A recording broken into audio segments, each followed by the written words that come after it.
This is Miss Maxim reading Chester's Way by Kevin Henkes. Chester had his own way of doing things. Hello, my name is Chester. I like croquet and peanut butter and making my bed.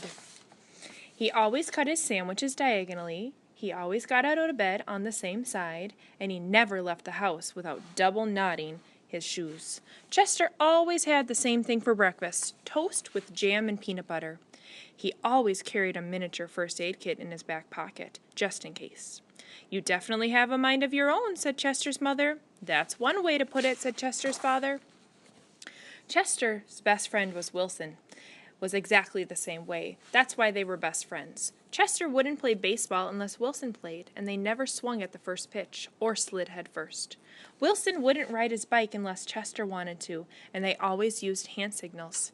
If Chester was hungry, Wilson was too, but they rarely ate between meals. Some days I can't tell those two apart, said Wilson's mother. Me either, said Wilson's father. Chester and Wilson, Wilson and Chester, that's the way it was. They loved to go on picnics. Once when Wilson accidentally swallowed a watermelon seed and cried because he was afraid that a watermelon plant would grow inside him. Chester swallowed one too. Don't worry, said Chester. Now if you grow a watermelon plant, I'll grow one too. Chester duplicated his Christmas list every year and gave a copy to Wilson, because they always wanted the same things anyways. For Halloween, they always dressed as two things that went together: salt and pepper shakers, two mittens on a string, ham and eggs. They really are two peas in a pod, said Chester's mother. Looks like it, said Chester's father.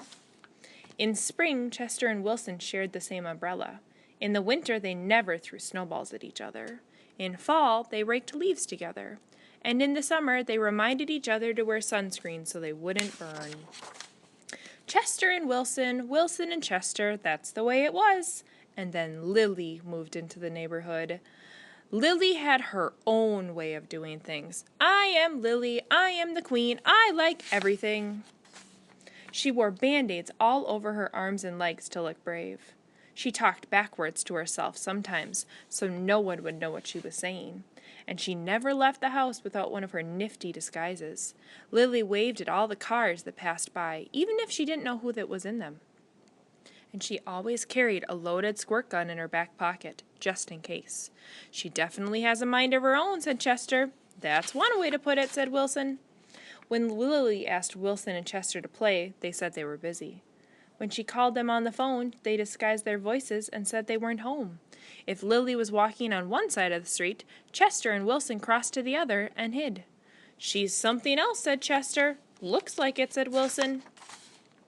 One day while Chester and Wilson were practicing their hand signals, some older boys rode by, popping wheelies. They circled Chester and Wilson and yelled personal remarks.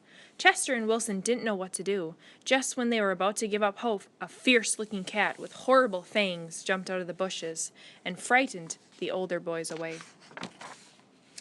Are you who you think you are? Chester asked the cat. Of course, the cat replied. Thank you, said Lily, said Chester. You're welcome, Chester, said Lily. Thank you, Lily, said Wilson. You're welcome, Wilson, said Lily. I'm glad you were wearing a disguise, said Chester, and I'm glad you had your squirt gun, said Wilson. I always do, said Lily, just in case.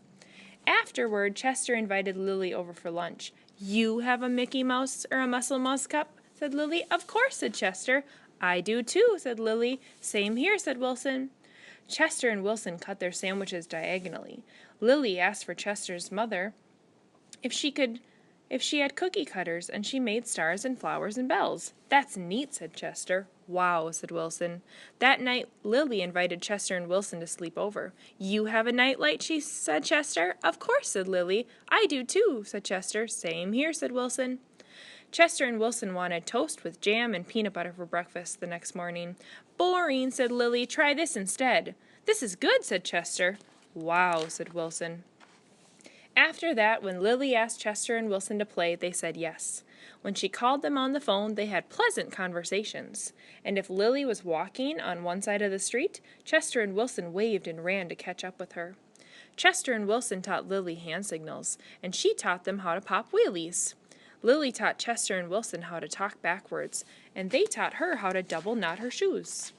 Some days I can't tell those three apart, said Lily's mother. Me either, said Lily's father. Chester and Wilson and Lily, Lily, Wilson, and Chester, that's the way it was. For Halloween, they dressed up as the 3 blind mice. For Christmas, Lily gave Chester and Wilson nifty disguises, and they gave her a box of multicolored shoelaces, extra long for double knotting. They loved to go on picnics.